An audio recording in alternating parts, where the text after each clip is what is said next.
Hey guys, and welcome to another episode of Visually Impaired Virtual Reality, and I am out of breath because I am going to talk about the thrill of the fight. The Thrill of the Fight is an early access boxing game available on Steam that's been around for something like a year now. It's actively developed, it's always being patched and improved based on conversations between the developer and the fans, and personally, I'm not really into boxing, but I love it. That's the first time I've ever seen an intermission in a game and actually used it. There's about a minute break between rounds and I thought, okay, fine, skip, get on to it. Not this time. I actually waited the entire minute, rested up, and then went right into the next round.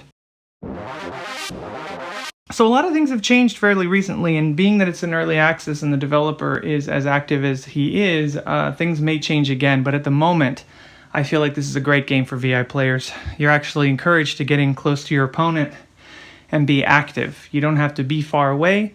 There's no difficult to read menus that you can't just walk right up to and see. So on that front, I think it's great. So from what I've read, the game was originally meant to be an arcade style, kind of like a Mike Tyson's Punch-Out type of game, but it ended up being a little too realistic for its own good, and now it feels a little more like a boxing simulator. The graphics were a little bit rough around the edges at first, for maybe the first year of development, but this has no effect on VI players. Although, I just picked it up again fairly recently, and the graphics appear to have been completely overhauled. They look even better than before, definitely focused on realism.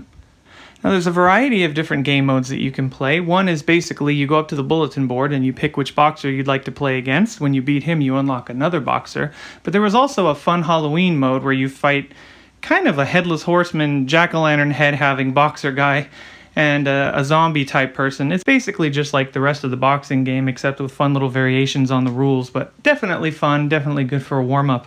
The game is definitely active. You will find yourself breaking a sweat. You might even find yourself out of breath, like I am right now.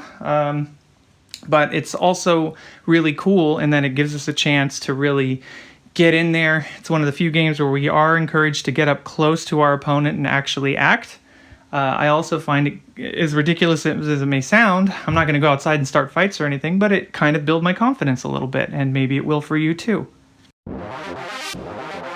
There have been a lot of neat new additions and changes made to the game lately, but one that I thought was especially cool was Spectator Mode. So while you're fighting it up in VR, you could have a friend watching on your external monitor, and they don't see it from your point of view, but what they do see is a third-person boxing match. So it's kind of like they're watching a real boxing match on your external monitor, starring you.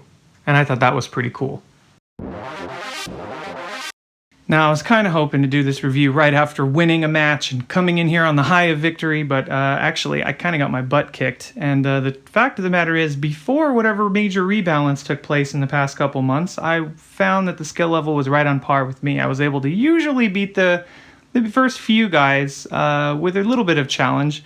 Now, I couldn't even knock down the first guy, so it could be an issue with my settings. I noticed that they did add a punch force menu where you can kind of configure how hard your punches will hit, although changing it didn't really make it any easier. I tried it on the lowest setting and I did not win, and then I tried it on the higher setting and I still didn't win, so I guess that's going to take some tweaking from me.